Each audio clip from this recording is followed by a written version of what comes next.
Hello बच्चों, welcome to my channel.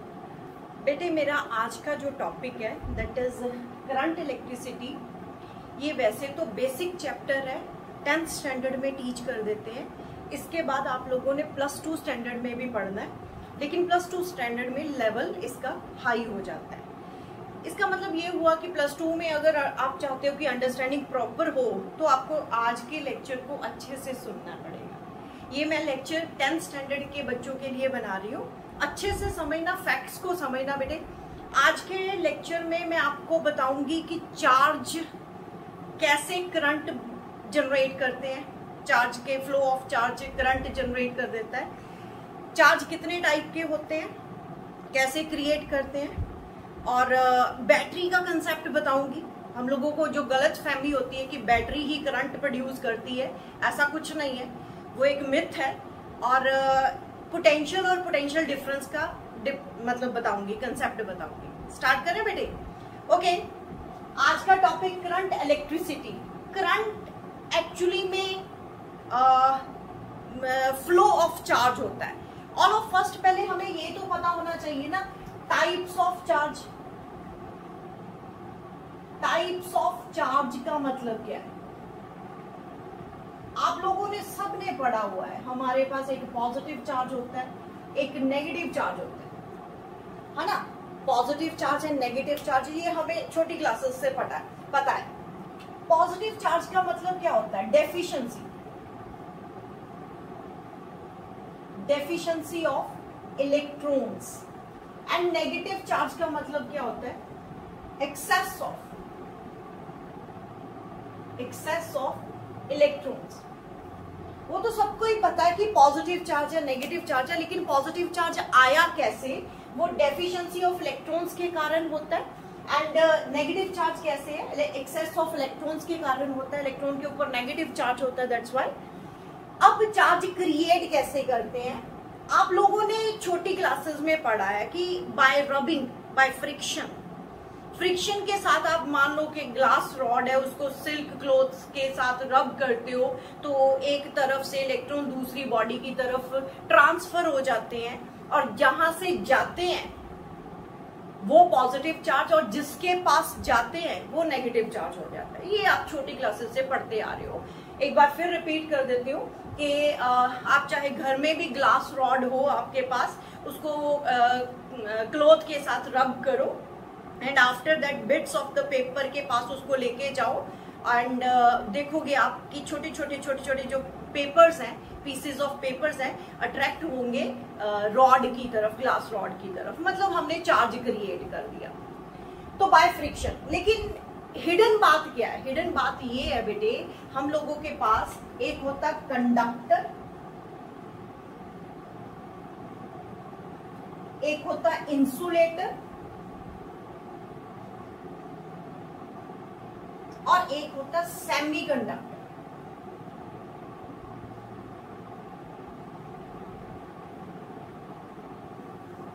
In conductors जो conduct करते हैं electricity, which have free electrons. ये काम की बात है क्योंकि मुझे करंट इलेक्ट्रिसिटी में कंडक्टर के साथ ही डील करना है। सबसे पहले मुझे कंडक्टर का मतलब तो समझाना पड़ेगा ना। विच हैव फ्री इलेक्ट्रॉन्स, इनके पास बहुत सारे फ्री इलेक्ट्रॉन्स होते हैं। बहुत सारे का मतलब 10⁻⁴ अप्रोक्सीमेटली 25। आप इमेजिन कर सकते हो 10⁻25, इट्स अ बिग अमाउंट। एक कंडक्टर के पास इतना इलेक्ट्रॉन फ्री पड़ा हुआ है तो इसका मतलब उस पर करंट बहुत हाई होगा, that is high current. Insulator which has no free electrons, और सेमीकंडक्टर में can generate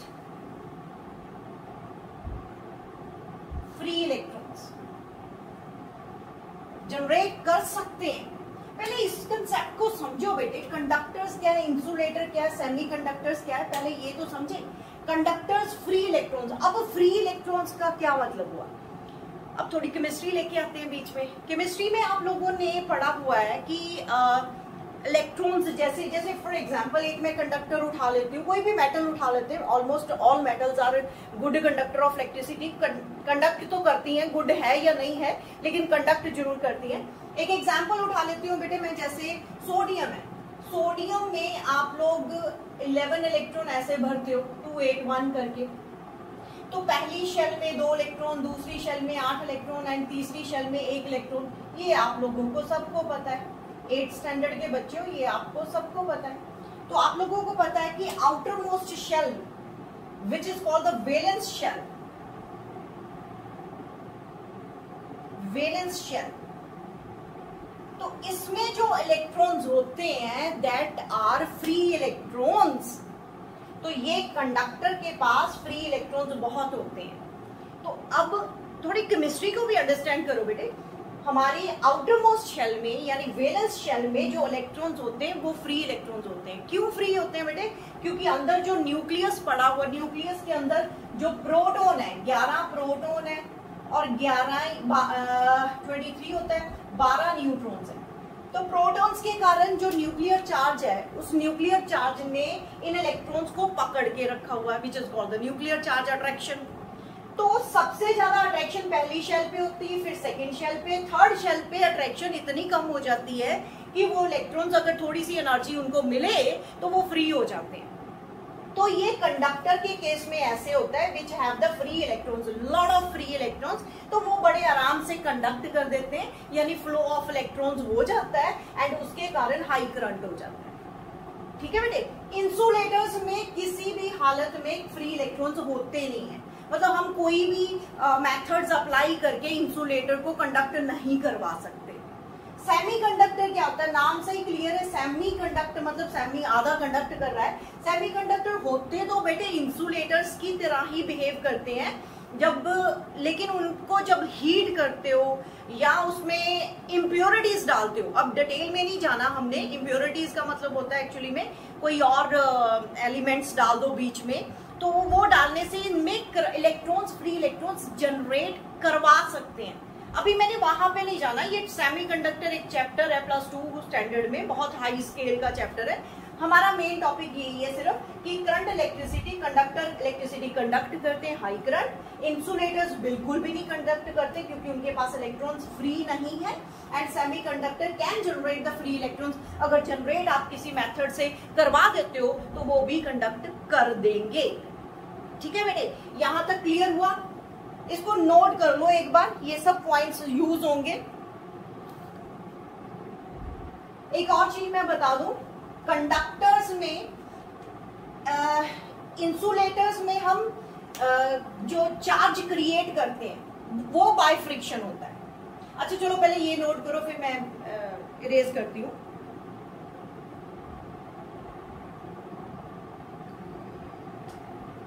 सॉरी, ओके, ठीक है ना बेटे, फ्री इलेक्ट्रॉन का कंसेप्ट भी समझ आ गया कि फ्री इलेक्ट्रॉन कौन से होते हैं, वैलेंस शेल वाले electrons are called the free electrons. अब मैंने मेन चीज जो बतानी है, आप चार्ज कैसे क्रिएट करते हो कंडक्टर्स पे, इंसुलेटर्स पे, वो बताने जा रही हूं मैं आपको।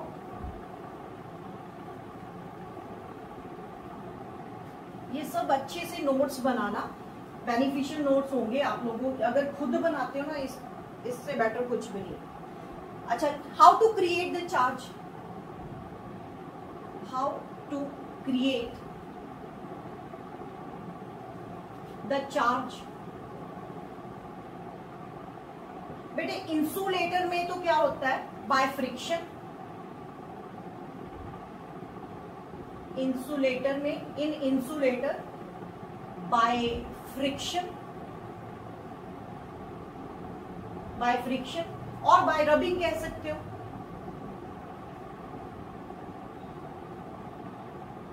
Bye rubbing. कंडक्टर्स में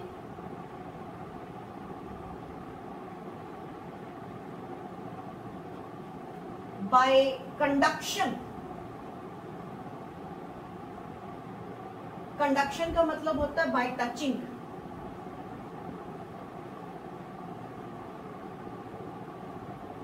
और by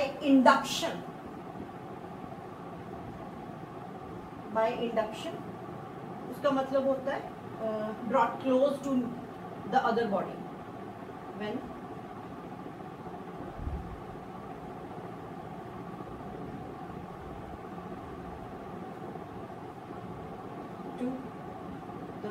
two other body, charge body या अदर चार्ज बॉडी कह सकते हो, अदर चार्ज बॉडी। बात तो समझो क्या कहना चाहती हूँ। मैं कहना चाहती हूँ आप लोग करंट इलेक्ट्रिसिटी पढ़ने जा रहे हो बेटे, बुक में जो लिखा हुआ है ठीक है, लेकिन कंसेप्ट को समझना बहुत जरूरी होता है। मैं नहीं चाहती कि आप बुकिश जो डेफिनेशंस हैं उनको बस लर्न करके, मार्क्स इंपॉर्टेंट है, नो डाउट इंपॉर्टेंट है, लेकिन ये जो कंसेप्ट की अंडरस्टैंडिंग है ना, that is much important. Cram करके लर्न करके लिख देना that is not sufficient. Understand करो, अंडरस्टैंडिंग होनी चाहिए हर कंसेप्ट में। मैं करंट इलेक्ट्रिसिटी तो समझाने जा रही हूँ, करंट के बारे में सारी स्टोरी मैंने बतानी है। तो पहले ये तो पता हो कि करंट जनरेट, जैसे करंट किसके फ्लो के कारण होता है, चार्ज के फ्लो के कारण होता है। अब चार्ज कहाँ से आया, वो चार्ज कैसे जनरेट होता है, इंसुलेटर में क्या है, ये इंसुलेटर, जैसे ये रॉड है, मार्कर है, ये प्लास्टिक का बना हुआ है, इट इज इंसुलेटर। तो इंसुलेटर को अगर मैं किसी क्लॉथ के साथ रब करूंगी एंड फिर उसके बाद हेयर्स के पास लेके जाओ, तो एक्चुअली में इंसुलेटर में बेटे चार्ज फ्लो नहीं करता, तो यहीं पे रहेगा। अगर चार्ज क्रिएट हो गया बाय फ्रिक्शन तो यहीं पे रहेगा तो वो अट्रैक्ट किसी और के साथ, किसी और बॉडी के पास, हेयर्स, ड्राई हेयर के पास लेके जाओगे तो वो अट्रैक्ट कर जाएगा। लेकिन कंडक्टर में, नाम से क्लियर है, कंडक्टर में क्या होता है कि आप उसमें चार्ज अगर क्रिएट हुआ तो वो फ्लो कर जाएगा, तभी तो कंडक्टर बोलते हैं, कंडक्ट करता है, करंट कंडक्ट कर देगा। वो क्यों कंडक्ट कर रहा है, because there is a flow of charge, flow of electrons. तो वो कंडक्टर्स में बाय कंडक्टर, जैसे ये रॉड है मेरे पास, और रॉड को अगर मैं किसी ये पॉजिटिवली चार्ज रॉड है, बाय कंडक्शन का थोड़ा सा मैं एक्सप्लेन करूं। बाय कंडक्शन में क्या है, अगर मान लो मेरे पास एक पॉजिटिवली चार्ज रॉड है, अगर मैं किसी बॉल के पास, ये ए बॉडी है, ये बी बॉडी है, इसके पास लेके जा रही हूँ, अगर मैं इसको टच कर देती हूँ तो ये भी पॉजिटिवली चार्ज हो जाएगी, ये भी पॉजिटिवली चार्ज हो जाएगी, ठीक है। बाय कंडक्शन में ये होता है। और बाय इंडक्शन में क्या होगा, इंडक्शन में सिर्फ हमने उसके पास लेके जाना है, टच नहीं करवाना, टच नहीं करवाना बेटे उसको, तो उससे different kind of charge create हो जाएगा। डिफरेंट काइंड ऑफ चार्ज कैसे बेटे, जैसे मैं बाय इंडक्शन में क्या हो रहा है, अगर मैं पॉजिटिवली चार्ज रॉड लेके जा रही हूं किसी अनचार्ज्ड बॉडी के पास, सिर्फ पास लेके जा रही हूं लेकिन टच नहीं करवा रही हूं, तो यहाँ पे नेगेटिव चार्ज इंड्यूस हो जाएगा। तो अगर मुझे सेम चार्ज की बॉडी चाहिए तो मैं बाय कंडक्शन मेथड यूज करूंगी, यानी पॉजिटिव चार्ज टच करवा दूंगी। अगर मुझे ऑपोजिटली चार्ज बॉडी चाहिए तो बाय इंडक्शन मेथड, यानी उसको टच नहीं करवाएंगे, थोड़ा दूर रखेंगे, brought close to the charge body, तो नेगेटिवली चार्ज बॉडी बन जाएगी। ये पता होना चाहिए आपको, how to create the charge, ठीक है। अब करंट पे आते हैं। अब बेटे करंट, सॉरी बेटे, बैक करके आप इसका स्क्रीनशॉट ले लेना या नोट कर लेना, मैं इरेज कर चुकी हूं अभी।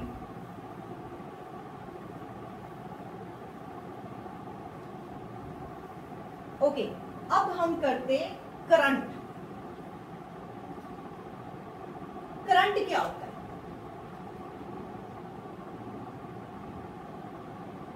Rate of flow of charge, rate of flow of charge,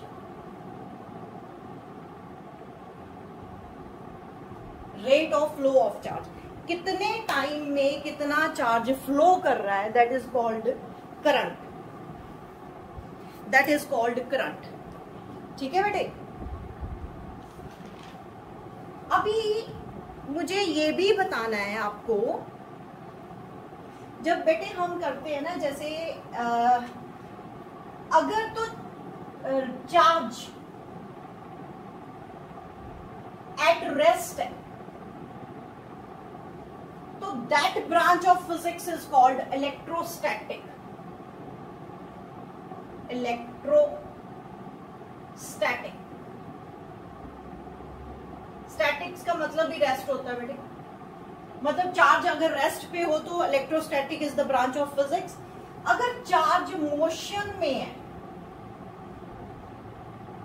is in motion, move कर रहा है, तो उसको हम बोलते हैं करंट इलेक्ट्रिसिटी.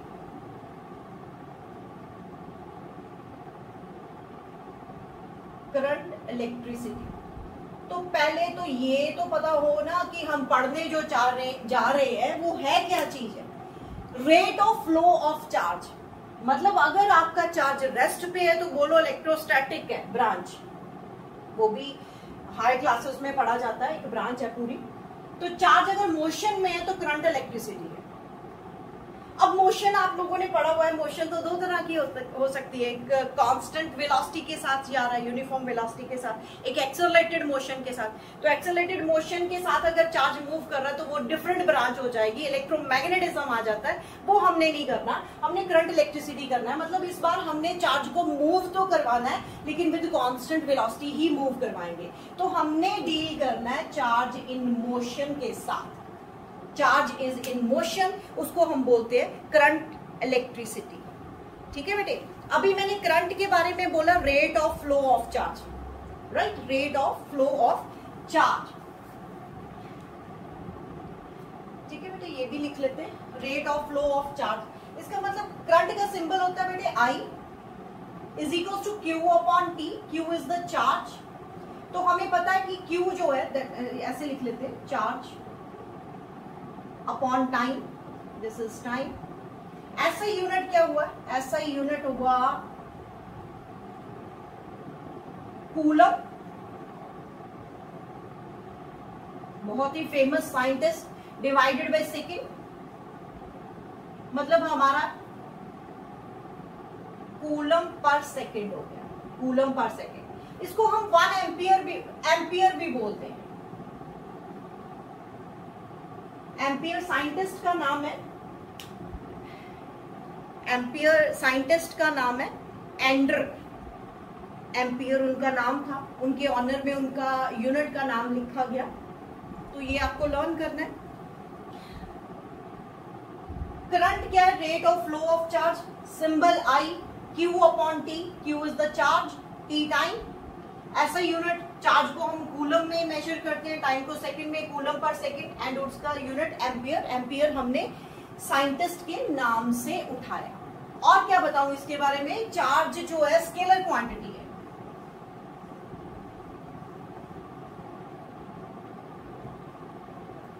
Scalar quantity.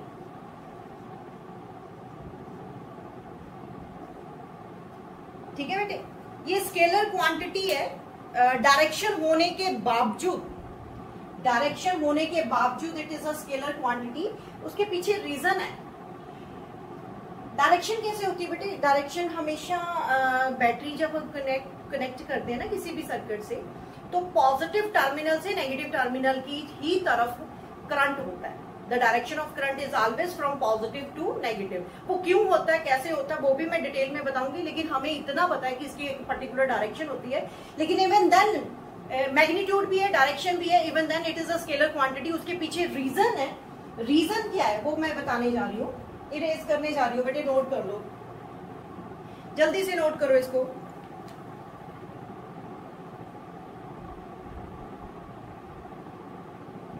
वो कैसे है? आप हम लोगों ने हायर क्लास में भी पढ़ना है. वेक्टर जो होते हैं उनकी एडिशन अलजेब्रिकली या सब्ट्रैक्शन अलजेब्रिकली नहीं होती. वो एंगल्स पे डिपेंड करते हैं. कोई भी दो वेक्टर्स हो ना बेटे, मैं एक डिटेल में तो नहीं बताऊंगी लेकिन छोटा सा एक टॉपिक बताती हूँ. जैसे स्केलर क्वांटिटी. क्यों स्केलर क्वांटिटी है? मान लो मेरे पास एक करंट आ रहा है इधर से, I is equals to 5 ampere, and इधर से आ रहा है I इज इक्वल्स टू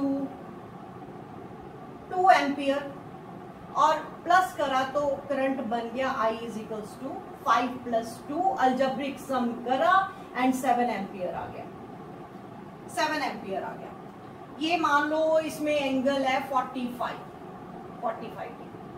अब अगर मान लो 5 एम्पियर करंट ऐसे आ रहा है और 10 एम्पियर करंट ऐसे आ रहा है और angle between them is 90 degree, तो तब इनका जो रिजल्टेंट करंट है दैट इज 15 एम्पियर, यानी अलजेब्रिक सम हमने कर दिया। तो अच्छा चलो यहाँ पे मैं सेम ही ले लेती हूँ वैल्यू, सॉरी सेम वैल्यू ले लेती हूँ, कंपेयर करना है तो I इज इक्वल्स टू यहाँ पे 5 एम्पियर ही लिया मैंने and I is equals to 2 ampere लिया and I is equals to जब प्लस करा तो 7 एम्पियर। कहने का मतलब ये हुआ कि जब एंगल 45 था, 2 वायर्स में करंट आ रहा है, 45 एंगल ऐड हुआ 7 एम्पियर। जब एंगल 90 डिग्री पे आ रहे थे तब भी ऐड हुआ, अलजेब्रिक सम करा 7 एम्पियर। लेकिन वेक्टर में ऐसा नहीं होता बेटे, कोई दो वेक्टर क्वांटिटी, अगर मान लो मेरे पास A वेक्टर इधर है एंड B वेक्टर इधर है, तो उसमें एंगल 45 है, तो फॉर्मूला इनके रिजल्टेंट का जो फॉर्मूला होता है वो होता है A² + B² + 2AB and angle between them 45। तो अभी आपको ये तो बॉदर नहीं करना, मैं जस्ट कंपेयर करवा रही हूं कि अगर दोनों वेक्टर क्वांटिटीज हो तो वो एंगल को बॉदर करते हैं, एंगल उसमें कंसिडर होता है, सीधा अलजेब्रिक सम नहीं होता वेक्टर सम में। ये vector triangle law of addition है, तो ये वेक्टर क्वांटिटीज ओबे करती हैं, जबकि करंट ऐसा कुछ भी ओबे नहीं करता। तो फिर वो कहते हैं कि हम तुझे वेक्टर नहीं मानेंगे, अगर तू हमारे लॉज को नहीं ओबे करता तो हम तुझे वेक्टर नहीं मानेंगे, चाहे तेरे पास डायरेक्शन एंड मैग्नीट्यूड दोनों है। समझ आया बेटे? तो ये हुआ स्केलर क्वांटिटी का। ओके बेटे, हम लोगों ने पढ़ा कि करंट क्या है, rate of flow of charge, लेकिन चार्ज कौन सा, इलेक्ट्रॉन्स है, प्रोटॉन्स हैं या फिर आयंस हैं, वो अभी तक सस्पेंस बना हुआ है। ठीक है, करंट की हमने डेफिनेशन क्या पढ़ी थी, rate of flow of charge. लेकिन अगर वो मेटल्स हैं, इन कंडक्टर्स, इन कंडक्टर्स या फिर इसको मेटल बोल सकते हैं, तो जो चार्ज कॉन्स्टिट्यूट होता है in conductors by the flow of electrons, electrons की फ्लो के कारण rate of flow of electrons conductor में करंट की डेफिनेशन होगी। अब अगर मैं इलेक्ट्रोलाइट की बात करती हूं,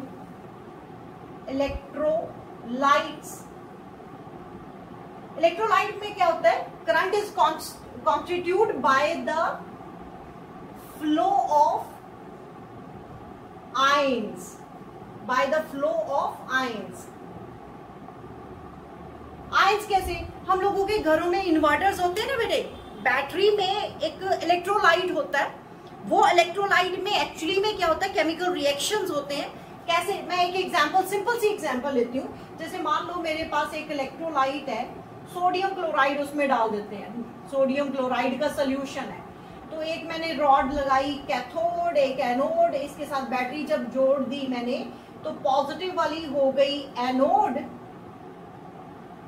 एंड नेगेटिव वाली होगी कैथोड। तो इसमें सोडियम क्लोराइड, इसमें सोडियम आयन जो है वो पॉजिटिवली चार्ज है, कैटायन, एंड क्लोराइड आयन जो है वो एनायन है। तो होता क्या है, negative rod, this is negatively charge rod and this is positively charge rod. तो नेगेटिव इसकी तरफ आएंगे, opposite charges attract each other, and sodium जो है, सोडियम किसकी तरफ जाएगा, इसकी तरफ जाएगा सोडियम। तो मैंने क्या बोला, bye the flow of ions, ions में तो बेटे दोनों आएंगे ना, कैटायन और एनायन। तो कैटायन और एनायन की दोनों की मूवमेंट के कॉम्बिनेशन का जो करंट बनेगा वो इलेक्ट्रोलाइट में रीजन बनता है करंट के कॉन्स्टिट्यूशन का। ठीक है, समझ आया कि नहीं? ये नोट करो। अभी मैं एग्जाम्पल उठाती हूँ, जैसे फॉर एग्जाम्पल यही से करते हैं। For example we have n1 number of cations. ठीक है, cations positively charge having Q1 charge. ठीक है बेटे, Q1 चार्ज है उसपे। ठीक है, और N2 मान लेते हैं number of anions having Q2 charge. तो करंट कितना होगा? Total charge N1 Q1 plus N2 Q2 upon time. अगर मान लो T टाइम के लिए इसमें से रिएक्शन हो रहे हैं, तो T टाइम में करंट कितना फ्लो करा वो हमने निकालना है। तो हमें पता है कि N1 नंबर ऑफ कैटायंस है इस सॉल्यूशन में जिनके ऊपर Q1 चार्ज है। जो मैंने एग्जांपल ली उसमें कैटायन के ऊपर +1 चार्ज है और एनायन के ऊपर -1 चार्ज है। तो अभी आप मान लेते हो जर्नल में N1 नंबर ऑफ कैटायंस है having charge Q1 and N2 number of anions having charge Q2। तो टोटल चार्ज कितना हुआ? N1 Q1 plus N2 Q2 upon time. क्योंकि हमने पढ़ा हुआ है करंट क्या होता है? Rate of flow of charge. इसमें कितना चार्ज फ्लो हो रहा है कैटायन के कारण प्लस कितना चार्ज फ्लो हो रहा है एनायन के कारण। ठीक है बेटे, नोट करो इसको, नोट करो। अब कंडक्टर की, ये तो इलेक्ट्रोलाइट की मैंने बात बता दी कि इलेक्ट्रोलाइट में ये क्वेश्चन आता होता है बोर्ड में कि इलेक्ट्रोलाइट में करंट इज ड्यू टू, किसके कारण है? Due to the flow of ions. Ions में कौन से आ जाते हैं? कैटायन और एनायन, दोनों की कंट्रीब्यूशन को प्लस करेंगे। एंड कंडक्टर में current is due to the flow of electrons. अब मैं कंडक्टर की बात करती हूँ, ये इलेक्ट्रोलाइट का मैंने समझा दिया। कंडक्टर के केस में कैसे होता है?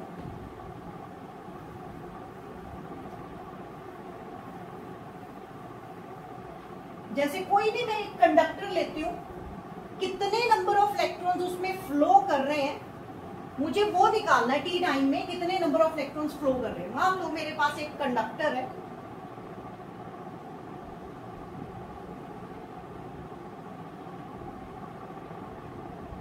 ये मान लो कंडक्टर है।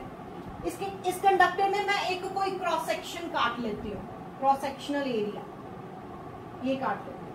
मान लो मैंने चेक करना है कि इस क्रॉस सेक्शनल एरिया में टी टाइम में कितना चार्ज फ्लो करा।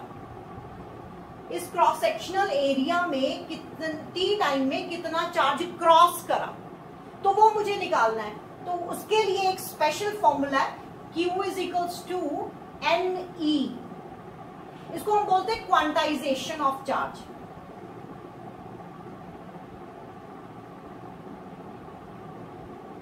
Quantization of charge. Q is equals to NE। Q क्या है बेटे? Q चार्ज है जो मैंने निकालना है कि टी टाइम में कितना चार्ज इसमें फ्लो करा। N क्या है?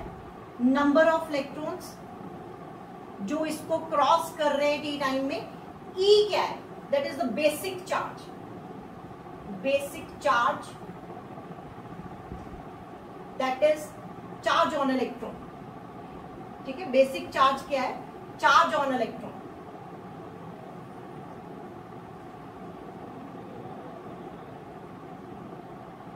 जो किसके इक्वल होता है? 1.6 इंटू 10⁻⁻19 कूलम। ठीक है, इस क्रॉस सेक्शनल जो मैंने चेक बनाया हुआ है, डिजाइन सा बनाया हुआ है, उस क्रॉस सेक्शनल एरिया में से टी टाइम में कितने नंबर ऑफ इलेक्ट्रॉन्स फ्लो कर रहे हैं या निकल रहे हैं, वो चार्ज अगर मुझे निकालना है कि टी टाइम में कितना चार्ज इसमें से क्रॉस करा, तो वो Q is equal to NE होगा। N क्या है? नंबर ऑफ इलेक्ट्रॉन्स जो इसमें इसको क्रॉस कर रहे हैं। E क्या है? Charge on electron. Basic charge उसको बोलते हैं, फंडामेंटल चार्ज, बेसिक चार्ज, जो कि चार्ज ऑन इलेक्ट्रॉन होता है जिसकी वैल्यू 1.6 इंटू 10⁻⁻19 कूलम होती है। तो ये करने से, ये फॉर्मूला लगाने से हम नंबर ऑफ चार्ज निकाल सकते हैं कि टी टाइम में इसमें से कितना चार्ज क्रॉस करा। कंडक्टर के केस में ऐसे कर सकते हैं। ठीक है बेटे। अगर मान लो कि अच्छा, उसके बाद हमारे पास अगर मान लो करंट है, I इज इक्वल टू हमारे पास होता है charge upon time, charge upon time, है ना, चार्ज अपॉन टाइम। चार्ज की वैल्यू अगर मैं ये पुट कर दूं NE अपॉन T, तो मेरे पास फॉर्मूला आ गया I is equal to NE upon T। इस फॉर्मूले से आपको न्यूमेरिकल पूछा जा सकता है। इस न्यूमेरिकल में पूछा जा सकता है कि अगर कंडक्टर में से 1 एम्पियर करंट फ्लो कर रहा है तो how many electron pass in 1 second across this cross section. मतलब इफ मैं क्वेश्चन बनाना चाहती हूँ बेटे, वो नोट करोगे, चलो यही पे, if 1 ampere current is passed through the conductor,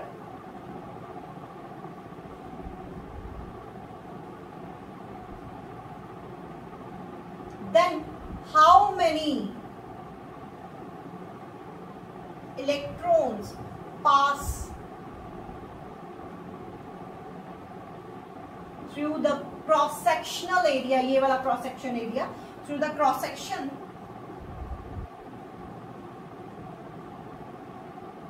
in 1 second. 1 second में अगर मान लो इस कंडक्टर में, जो मैंने कंडक्टर बनाया हुआ है, इस कंडक्टर में 1 एम्पियर करंट मैं पास करवा रही हूं और उस टाइम पे मुझे नंबर ऑफ इलेक्ट्रॉन्स इस क्रॉस सेक्शन में 1 सेकेंड में कितने पास होते हैं वो निकालना है, तो ये फॉर्मूला यूज कर लो, ये फॉर्मूला यूज कर लो। जब ये फॉर्मूला यूज करते हैं तो हमें n की वैल्यू निकालनी होगी, यानी n हमें निकालना करें। इसको बेटे मैं इरेज करने जा रही हूं।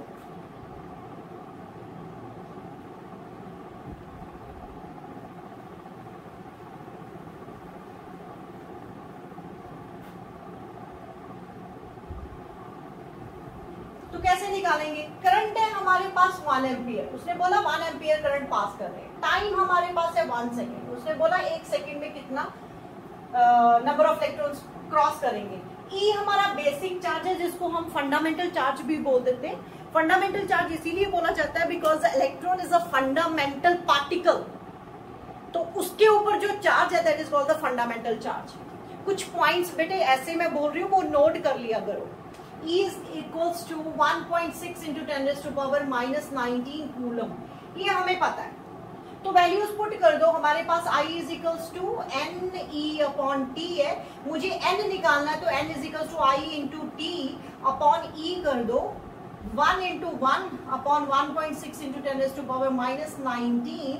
बेटे इसको सॉल्व करने पे कैसे आएगा, सॉल्व करें तो आप ऐसे करो, इसको उठा के ऊपर लेके जाओ, 19 को ऊपर लेके जाओगे तो पॉजिटिव हो गया। तो कैसे कैलकुलेशन हुई, यहाँ पे इंटू 10 रेज़ टू पावर मैं 18 लिख रही हूँ, यहाँ पे 10 लिख रही हूँ और 1.6 लिख रही हूँ, तो पॉइंट उड़ाओगे तो वो भी 100 अपॉन 16 आ जाएगा। तो बेटे इसकी कैलकुलेशन का आंसर जो है वो आपका आएगा 6.25 into 10 raise to power 18। Unit नहीं आएगा because it is a number. किसका नंबर है, नंबर ऑफ इलेक्ट्रॉन्स उस क्रॉस सेक्शन में से पास कर रहा है 1 सेकेंड के लिए, जिस कंडक्टर में 1 एम्पियर करंट पास हो रहा है। तो ये आपका आंसर आ गया कि इतने नंबर ऑफ इलेक्ट्रॉन पास कर रहे हैं कंडक्टर में से 1 सेकेंड में, 1 सेकेंड में इतने इलेक्ट्रॉन्स पास करेंगे। ठीक है, नोट करो इसको।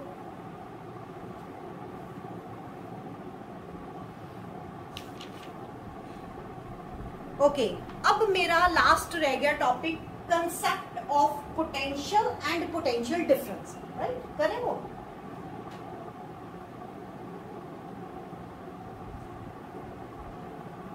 मैं पोटेंशियल और पोटेंशियल डिफरेंस का कंसेप्ट बता के बेटे वो कंप्लीट करूंगी आज का लेक्चर। नया जो टॉपिक होगा रेजिस्टेंस के साथ रिलेटेड वो नेक्स्ट लेक्चर में डालेंगे। मेन मकसद आपका लर्निंग नहीं होना चाहिए, लर्निंग विद अंडरस्टैंडिंग होना चाहिए, क्योंकि अगर आपने क्रैम करके यहीं पे लर्न कर लिया तो नेक्स्ट क्लासेस में कौन सा ये टॉपिक नहीं आने वाला, तो नेक्स्ट क्लासेस में भी तो आएगा। तो कंसेप्ट अगर अंडरस्टैंड कर रहे हो तो वहां पे ऐड ही होगा, है ना, मतलब एक्स्ट्रा जो करेंगे हम वो मतलब बढ़ के आप लोगों की अंडरस्टैंडिंग आएगी। तो यहाँ पे प्लीज समझो इसको, फैक्ट्स को अंडरस्टैंड करना है। Okay, concept of potential and potential difference.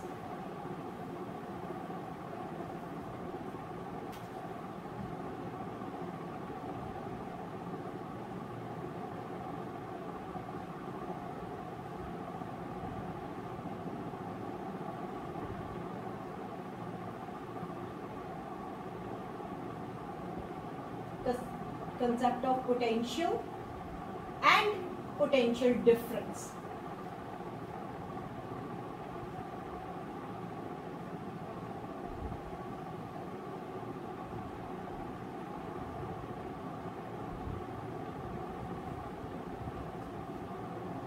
क्या होता है पोटेंशियल एंड पोटेंशियल डिफरेंस और इसको अंडरस्टैंड कैसे करेंगे? एक्चुअली में जैसे हम लोग पोटेंशियल, बेटे पोटेंशियल एक्चुअली में कुछ नहीं होता, पोटेंशियल डिफरेंस ही एक्चुअली मेन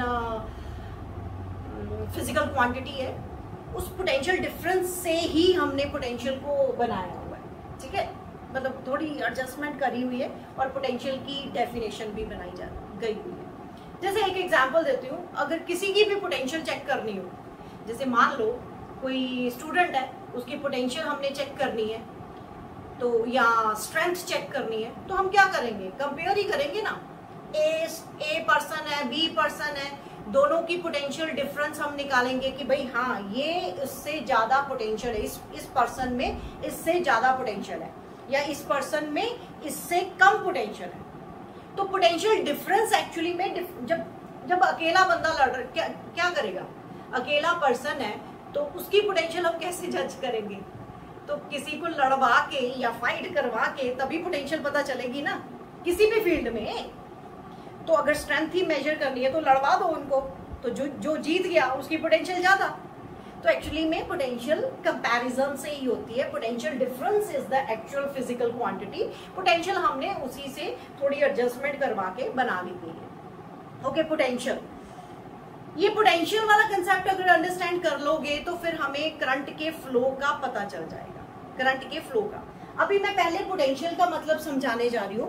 पोटेंशियल कैसे, पोटेंशियल डिफरेंस क्रिएट करते हैं, कैसे करेंगे? जैसे फॉर एग्जांपल मान लो मेरे पास ए बॉडी है और एक बी बॉडी है, ठीक है। आई हैव टू बॉडीज, एक दिख रहा है कि एक बड़ी बॉडी है, एक छोटी बॉडी मैंने रखी हुई है। जो बॉडी बड़ी है वो मैंने लो टेम्परेचर पे रखी और ये मैंने रख दी हाई टेम्परेचर पे। Come close to each other. अभी मुझे बताओ कि टेम्परेचर जो है, हीट जो है, कहां से कहां फ्लो करेगी? हॉटर टू कोल्ड आएगी, इसी डायरेक्शन में हीट फ्लो करेगी ना।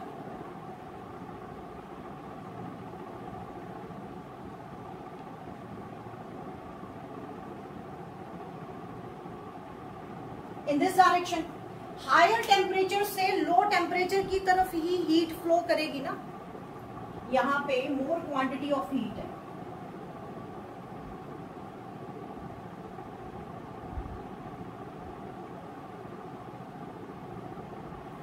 यहां पे लेस क्वांटिटी ऑफ हीट।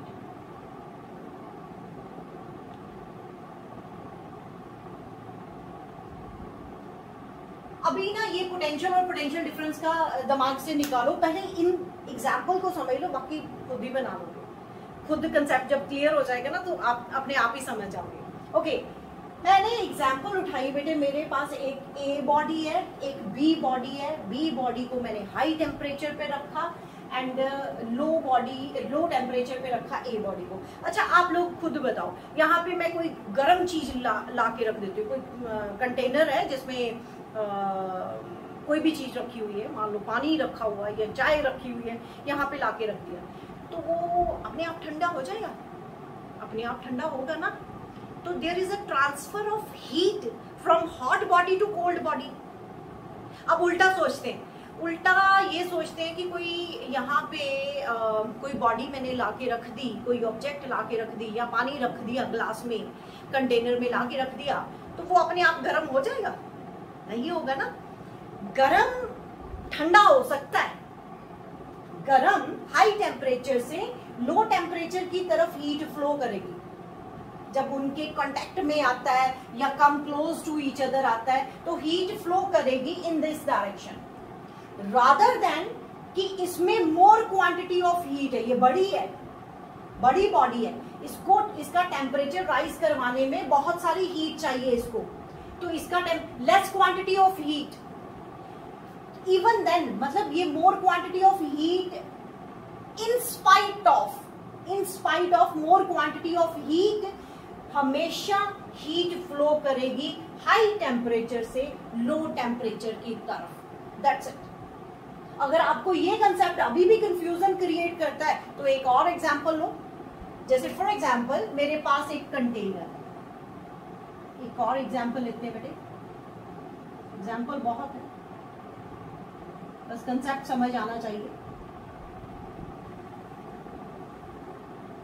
ये मैंने दो कंटेनर, ये साफ दिखाई दे रहा है इस कंटेनर, ये कंटेनर छोटा है, वो कंटेनर बड़ा है, और छोटा कर देती हूँ कि आपको और भी ज्यादा क्लैरिटी हो जाए। ये कंटेनर कुछ ऐसा, तो इसमें मैंने वाटर भरा इतना,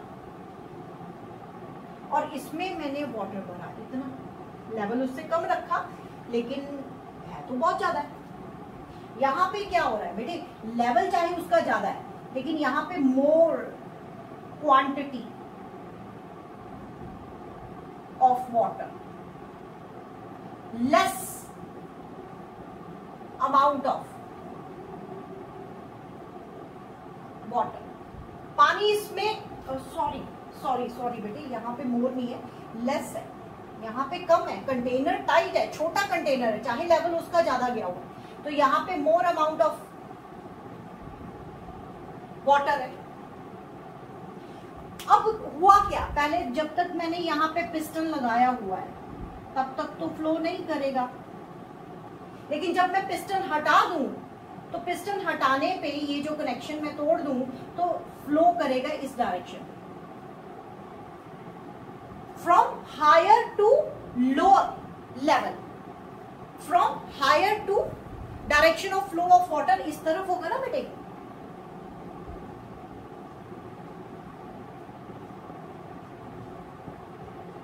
direction of flow of water, direction of flow of water किस तरफ होगा, हायर पोटेंशियल, ये हायर लेवल से लोअर लेवल की तरफ, in spite of less amount of water in this and high large amount of water in this. इसी तरह यहाँ पे मोर क्वांटिटी ऑफ हीट इस तरफ थी लेकिन फिर भी हाई टेम्परेचर से लो टेम्परेचर की तरफ हीट फ्लो कर, ये समझ आया कि नहीं। अभी यहाँ पे और भी कम कर देती हूँ यहाँ पे वाटर, अगर आपको डाउट है, सॉरी यहाँ पे और कम कर देती हूँ, यहाँ पे less quantity, less amount of water, less amount of water, कम है, कंटेनर में ना टाइट है, लेवल ज्यादा है, पानी यहाँ पे कम है, यहाँ पे वाटर ज्यादा है, लेकिन यहाँ पे लेवल ज्यादा है, level higher level to lower level water flow करेगा, तो direction of flow of current इस तरफ होगा, तो direction of flow of heat from higher temperature to lower temperature होगा। इस बात को समझो, नोट करो इसको भी, और फिर मैं आपको पोटेंशियल डिफरेंस का मतलब समझाती हूँ, और potential at a point and potential difference दोनों समझाती हूँ। नोट करो इसको जल्दी से।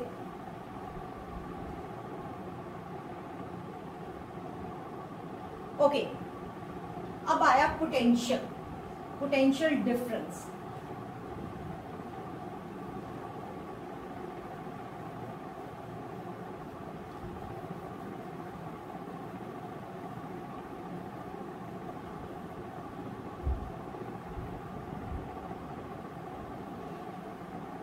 पोटेंशियल डिफरेंस या पोटेंशियल, बेटे इससे पहले कि मैं आपको थोड़ा सा ये आपकी बुक में तो नहीं गिवन होता, लेकिन इस कंसेप्ट को अंडरस्टैंड करने के लिए ना एक चीज पता होनी चाहिए कि ये जो चार्ज बॉडी होती है ना, चार्ज, तो उनकी एक फील्ड होती है। जैसे मान लो पॉजिटिव चार्ज है प्लस क्यू चार्ज, तो उसके सराउंडिंग में उसकी फील्ड होगी, this is called electric field of positive charge.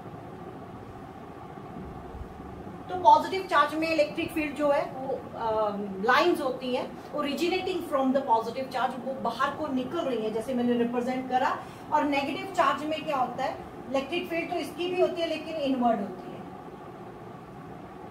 Inward होती है। This is the representation of electric field, this is the representation of electric field of positive and negative charge. अब आप मुझे पूछोगे कि मैम आप क्यों बता रहे हो इलेक्ट्रिक फील्ड? इलेक्ट्रिक फील्ड को अगर थोड़ा सा दिमाग में, सिर्फ दिमाग में रख लो, लर्न तो हाई क्लासेस में जाके कर लेंगे, दिमाग में सिर्फ इतना रखो कि अगर कोई पॉजिटिव चार्ज है उसके सराउंडिंग में वो रीजन जिस तक उसका इफेक्ट जाता है, मैग्नेट तो पड़ता है ना आप लोगों को, मैग्नेट में क्या होता है, अट्रैक्ट करता है, रिपेल करता है। सिमिलर चार्जेस लेके, सिमिलर पोल्स लेके आओगे, नॉर्थ पोल वो रिपेल करते हैं, नॉर्थ और साउथ वो अट्रैक्ट करते हैं, तो वो मैग्नेटिक फील्ड होती है। इसकी मैग्नेटिक फील्ड, इसकी मैग्नेटिक फील्ड, है ना। तो यहाँ पे इलेक्ट्रिक फील्ड है, तो करंट इलेक्ट्रिसिटी कर रहे हैं तो चार्ज के साथ डील कर रहे हो तो इलेक्ट्रिक फील्ड आ गया। तो पॉजिटिव या नेगेटिव चार्ज के सराउंडिंग में वो रीजन जहां तक उसका इफेक्ट जाता है, that is called the electric field. इसकी इलेक्ट्रिक फील्ड इतनी हुई, इसकी इलेक्ट्रिक फील्ड इतनी हुई, कहां तक? जैसे जैसे आप दूर जाते जाओगे इनसे तो उनकी इलेक्ट्रिक फील्ड की स्ट्रेंथ जो है वो कम होती जाती है। बस इतना दिमाग में रखना। अब जब मैं पोटेंशियल की बात करूंगी, मैं क्या करूंगी कि एक यूनिट पॉजिटिव चार्ज को, एक एग्जांपल देती हूँ बेटे, जैसे ये पता चल गया ना, ये नोट कर लेना, representation of positive charge, electric field बाहर को ओरिजिनेट हो रही है एंड नेगेटिव फील्ड के केस में टर्मिनेट कर रही है, अंदर को जा रही है इलेक्ट्रिक फील्ड, मतलब फील्ड इसकी भी है, फील्ड उसकी भी है। ओके, अब मैं जो पोटेंशियल की मतलब समझाने जा रही हूँ, पोटेंशियल का उसका मतलब क्या है, ये फील्ड के साथ कनेक्टेड है बात, इसीलिए मैं बता रही हूँ। पोटेंशियल का मतलब पोटेंशियल एट अ पॉइंट मैंने निकालना। मान लो मेरे पास एक प्लस क्यू चार्ज है, थोड़ा बड़ा बना, मैं इसकी डेफिनेशन समझाने जा रही हूँ। तो मान लो एक प्लस क्यू चार्ज है, इसकी फील्ड होगी, सराउंडिंग में फील्ड होगी, कहां तक है वो डिपेंड करता है, जैसे जैसे इससे दूर जाते जाओगे तो इसकी फील्ड स्ट्रेंथ कम होती जाती है। अब मैंने क्या करना है कि इसकी फील्ड में, इसकी फील्ड मान लो ये बोर्ड के बीच में सारी फील्ड फैली हुई है इसकी, तो इसकी फील्ड में एक कोई पॉइंट है, पी पॉइंट, वहां पे मैंने पोटेंशियल फाइंड आउट करनी है इसकी, वहां पे मैंने इस पॉजिटिव चार्ज की पोटेंशियल फाइंड आउट करनी। तो कैसे करूं, कैसे करें? तो आप ऐसे करो, एक यूनिट पॉजिटिव चार्ज लेके आओ, unit positive test charge, unit positive test charge. ये क्या चीज है?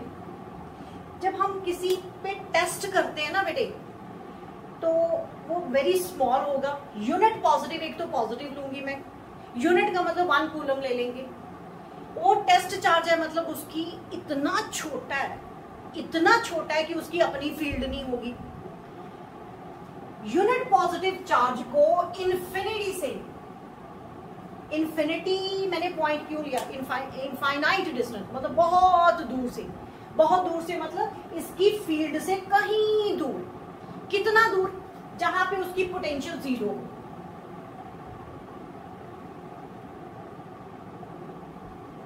पोटेंशियल 0।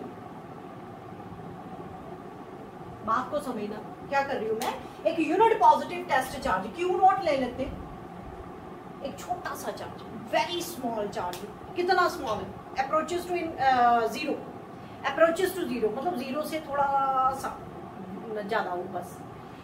तो उस यूनिट पॉजिटिव चार्ज को मैंने इन्फिनिटी से उठाया, उठा के उस पॉइंट पे लेके आई जहां पे मैंने पोटेंशियल फाइंड आउट करना है। तो यहां से इन्फिनिटी से ये मैंने पॉइंट चार्ज उठाया, क्यू नॉट चार्ज उठाया और इस पॉइंट पे लाके रखा। ये पॉइंट किस पे, कहां पे है, इसकी फील्ड में, इसकी फील्ड में मतलब जहां तक उसकी चलती है प्लस क्यू चार्ज की।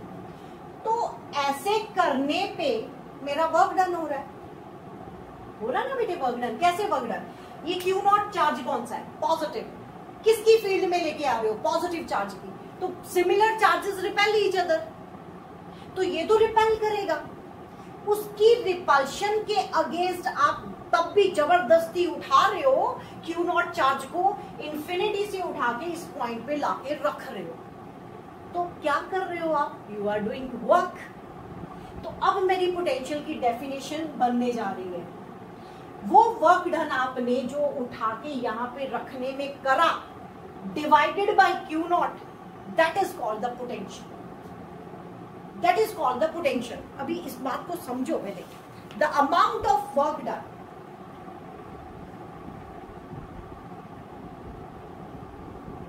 amount of work done in bringing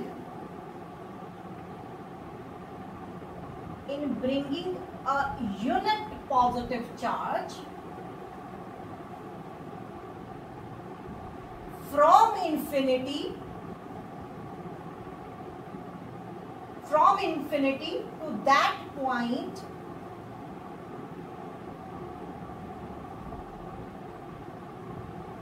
to a point कर देते हैं, to a point per unit test charge, per unit test charge। मतलब क्या हुआ, पोटेंशियल का यूनिट सिंबल बेटे V होता है, V is equals to work divided by q not, work done divided by q not. Work done कहां से कहां है, आप इन्फिनिटी से लेके आ रहे हो पी पॉइंट पे, तो मैं इसको ऐसे भी रिप्रेजेंट कर सकती हूँ। इन्फिनिटी से मैंने क्या करा, इन्फिनिटी से चार्ज उठाया, क्यू नॉट चार्ज जिसकी अपनी कोई फील्ड नहीं है, उठा के लेके आ रही हूँ, वेरी स्लोली आ रहा है, और यहाँ पे लाके रख दिया। कहाँ पे, जिस पॉइंट पे आपने पोटेंशियल फाइंड आउट करनी है, वो पॉइंट कहाँ पे पड़ा है, प्लस क्यू की फील्ड पे पड़ा है। इस पॉइंट पे किसकी पोटेंशियल आप निकाल रहे हो, इस चार्ज की। अब आप लेके जो आ रहे थे वो भी पॉजिटिव चार्ज, जिसकी पोटेंशियल जिसकी फील्ड में लेके आ रहे हो वो भी पॉजिटिव चार्ज, तो ये पॉजिटिव रिपेल करेगा। तो उस रिपल्शन के अगेंस्ट आप फिर भी उसको उठा के पी पॉइंट पे रख रहे हो, that means you are doing the work done. तो वो वर्क डन जो आपने इन्फिनिटी से पी पॉइंट तक लेके आने में करा divided by q not, that is called the potential at that point. Note करो इसको, पोटेंशियल एट अ पॉइंट निकाल दिया। अब मैं पोटेंशियल डिफरेंस बताती हूं, पोटेंशियल डिफरेंस नोट करो जल्दी से बेटे।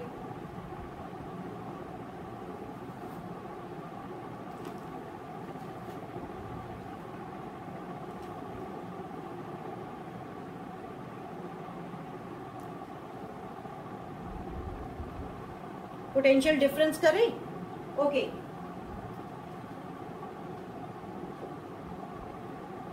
अब मुझे पोटेंशियल डिफरेंस लेके आना है। देखा जाए तो बेटे यहाँ पे भी पोटेंशियल डिफरेंस ही हो रहा है एक्चुअली में। अभी मैं पोटेंशियल डिफरेंस आपको समझाऊंगी ना, तो वहां पे मैं ये कंसेप्ट फिर बताती हूँ, वो रिपीट करेंगे। यहाँ पे मैंने तो पहले ही बोला, पोटेंशियल चेक करनी है तो you have to compare the potential of two persons. एक की क्या पोटेंशियल है वो नहीं हमें समझ आएगा। तो यहाँ पे पोटेंशियल डिफरेंस क्या है, हम लोगों ने स्मार्ट गेम खेली।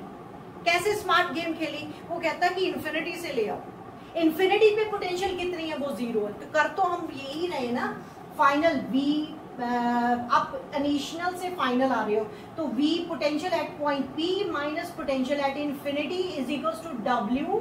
इन्फिनिटी से उठाया P पॉइंट पे लेके आए हो divided by Q not charge.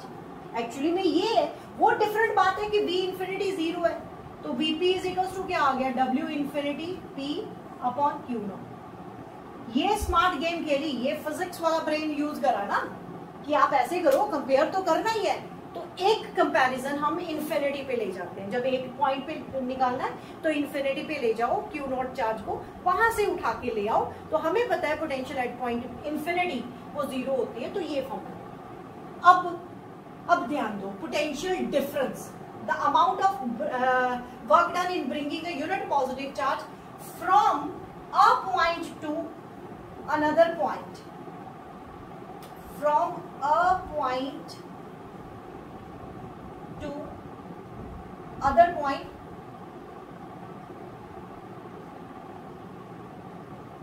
पर यूनिट टेस्ट चार्ज। मतलब एक पॉइंट से दूसरे पॉइंट तक, ये इन्फिनिटी से नहीं उठाएंगे। अब पिक्चर थोड़ी चेंज हो जाएगी।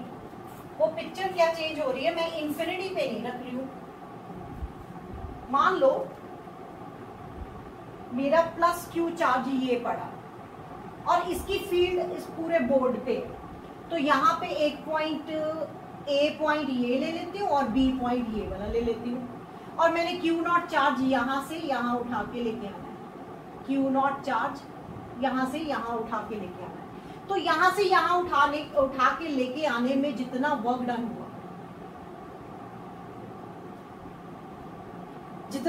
हुआ, ये दोनों पॉइंट इसकी फील्ड में है, प्लस क्यू चार्ज की फील्ड में है। पहले तो एक इन्फिनिटी से उठाया, ए पॉइंट पे लेके आ रहे थे या पी पॉइंट पे, है ना। तो यहाँ पे क्या है, दोनों पॉइंट हमारे इसकी फील्ड में है। तो यहाँ पे क्या आ जाएगा बेटे, पोटेंशियल डिफरेंस आ जाएगा आपका, the amount of work done in bringing a unit positive charge from a point to another point divide per unit test charge. मतलब ए से हमने उठाया बी तक, final potential minus initial potential. A point आपका initial है ना, initial point, और ये फाइनल। तो पोटेंशियल डिफरेंस कैसे निकालोगे, final minus initial divided by work आपने कहां से उठाया था, ए पॉइंट से, और कहां पे लेके गए हो, बी पॉइंट तक। तो VB minus VA is equals to WAB upon Q not हो जाएगा। ये आपका पोटेंशियल डिफरेंस हो जाएगा। ठीक है, पोटेंशियल में हमारा एक पॉइंट जो है वो इन्फिनिटी पे होता है और दूसरा पॉइंट उसकी फील्ड में होता है। तो यहाँ पे भी इलेक्ट्रोस्टैटिक फोर्स ऑफ रिपल्शन ही हो रहा है। ये पॉजिटिव चार्ज, ये भी पॉजिटिव चार्ज, उसकी रिपल्शन ही हो रही है, लेकिन ए पॉइंट से उठा के बी पॉइंट तक लेके आ गए। तो ये पोटेंशियल डिफरेंस आ गया। नोट करो इसको। अब इसका SI यूनिट भी कर लेते हैं। दोनों का पोटेंशियल और पोटेंशियल डिफरेंस का SI यूनिट सेम होता है। SI यूनिट दोनों का वोल्ट, तो वो वर्क अपॉन चार्ज है, जाउल पर कूलम, मतलब J पर C हो जाएगा। और volt is equal to 1 volt अगर मैं ले रही हूं तो वो 1 जूल पर कूलम हो जाएगा। ठीक है, यूनिट डेफिनेशन बना लोगे ना बेटे, वो आप लर्न कर लेना अपनी बुक में से, उस पर मैं टाइम वेस्ट नहीं करना चाहती। ठीक है, ये आपका हुआ पोटेंशियल एंड पोटेंशियल डिफरेंस। एक इंटरेस्टिंग एग्जांपल देके ना फिर खत्म करते हैं लेक्चर को। बेटे आप लोगों ने कभी नोट करा हो, ये बर्ड्स जो वायर के ऊपर बैठे होते हैं तो उनमें तो करंट बहुत फ्लो करता है।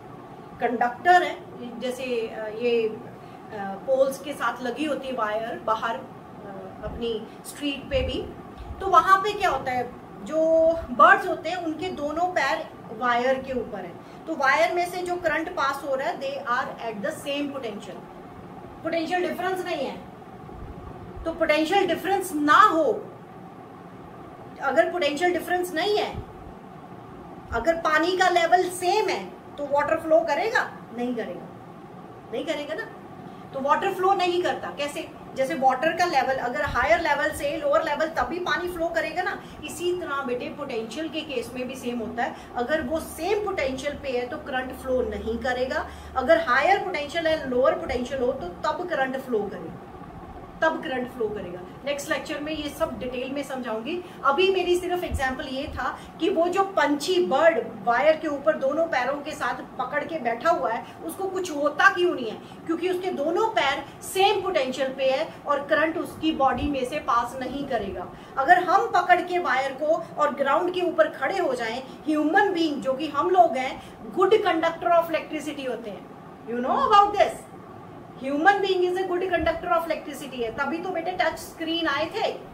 हम टच करते हैं अपने फिंगर के साथ, मोबाइल को टच करते हैं तो वो वर्क करता है मोबाइल। तो टच स्क्रीन, तभी तो साइंटिस्ट लोगों ने सोचा कि ह्यूमन बीइंग अगर गुड कंडक्टर ऑफ इलेक्ट्रिसिटी है तो क्यों ना हम टच स्क्रीन बनाए, तो तभी बना था। तो क्या मैं बोल रही हूँ, अगर हम वायर को पकड़ ले और ग्राउंड पे खड़े हो जाएं, ग्राउंड जीरो पोटेंशियल पे होती है, ये हमारा हाथ हाई पोटेंशियल पे होगा और हम गुड कंडक्टर ऑफ इलेक्ट्रिसिटी है, तो सारा का सारा करंट हमारी बॉडी में से फ्लो कर जाएगा और बहुत बड़ा एक्सीडेंट हो सकता है। It causes the death also. ठीक है बेटे, मैं आज का लेक्चर यहाँ पे खत्म करती हूँ। नेक्स्ट लेक्चर में नेक्स्ट टॉपिक लेके आऊंगी रेजिस्टेंस वाला। कॉज ऑफ रेजिस्टेंस क्या है? रेजिस्टेंस जो है वो करंट के रास्ते में रुकावट को हम रेजिस्टेंस बोलते हैं। ओम्स लॉ लेके आऊंगी, उसके अच्छे अच्छे न्यूमेरिकल्स करेंगे। कंसेप्ट को समझो, अच्छे से पढ़ो और पढ़ते रहो, मन लगा के पढ़ो। Thank you very much.